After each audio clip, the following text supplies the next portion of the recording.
Welcome back, everybody, to the Renaissance Stupidism podcast. I'm your host, Jonathan Riley. In today's episode, I will be discussing India's counter operation in Somalia, off the Somali coast, and the other topic will also be on geopolitics as well, and the possible future of India in a deglobalized world. So, to get this podcast started, I will be discussing geopolitical security and interests of India, which is a subcontinental power in the Indian subcontinent, which is the nation of India. That's a bit of a godful, but that's what it is. It's recently performed military operations uh, in Somalia, off the coast of Somalia, and that is the limit of India's naval capabilities. It can't go any farther than Somalia, according to the geopolitical analyst Peter Zillan. China and India will have the most influence in the Persian Gulf, the Red Sea, no farther than Somalia, as well as the Indian Sea as well, in regards to its ability to project power internationally through its sea power. The Indian counter-operation against Somali pirates took place in early January. The operation was successful. Now, in a deglobalized world order, India, as a great power, will not seriously be affected by the coming collapse of the Chinese economic system or America pulling out from its international commitments and security arrangements, which have been protecting international trade since the end of World War II in 1945. India only cares about India. This is true for most nations and all nations to varying degrees.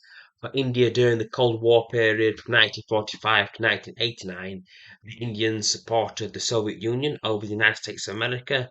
The reason for this, because India, they're very skeptical when it regards to international trade, because India was conquered by the East Indian Company, which was an English company which was active in India and ruled India to various degrees from 1600 to 1858.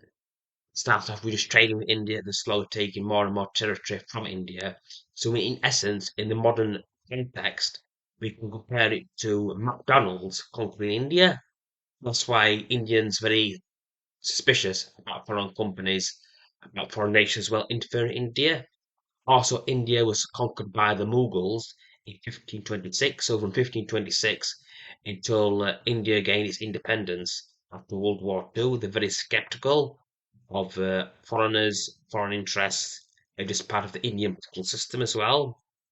Also, because they never bought into globalization, they never really supported the United States in this political system, nor did they truly support the Soviet Union in the sense they went all out into an alliance system. Because for India, they only care about the Indian interest, which with them as well. It's their point of view, it's what they believe in. And that's just is what it is as well.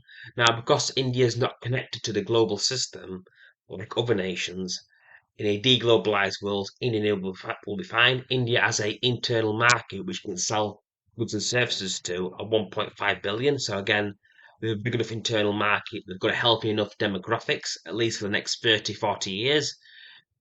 That's only providing they don't have children as well. In the worst case scenario, India could potentially end up like the situation which China's in now, where they don't have enough children being born, where they get catastrophic birth rates.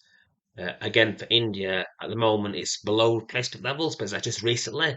If it continues that trend for the next 30 years, then India will be in the same dire straits as China. Also, India, with its power projection as well, it will most likely dominate the Indian Ocean basin, which around 8% of the world's maritime oil trade goes through that region, and that's 9.84 billion tons of cargo that pass through the oceans regionally annually as well. So again, as long as the Indians don't threaten any American interests, which the Americans have very little interest in the Indian subcontinent in that area, so things should be fine there as well. For the United States as well, they're not particularly interested as well because they've been energy independent since the 2000s with the shale revolution.